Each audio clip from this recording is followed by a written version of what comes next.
Series अपने 4 season के लिए कब सेट पर होगी? टीआरटी की सीरीज के चौथे सीजन का बेसब्री से इंतजार है। फिनोमेनन सीरीज की रिलीज की तारीख का ऐलान कर दिया गया है। सीरीज इमांटनो ने 103 एपिसोड में सीजन का वक्फा लिया। सीरीज जिसकी नई एपिसोड का बेसब्री से इंतजार है 25 अगस्त को सेट पर आने वाला है।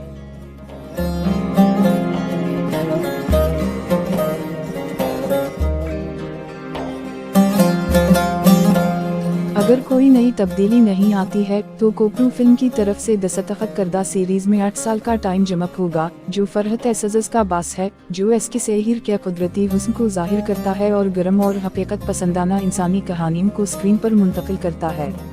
अनातोलिया के मुखलिस माहौल में नए सीजन में 2 नए अदाकार सीरीज की कास्ट में शामिल होंगे, जहां यही समान की डायरेक्टर की कुर्सी पर बैठे हैं।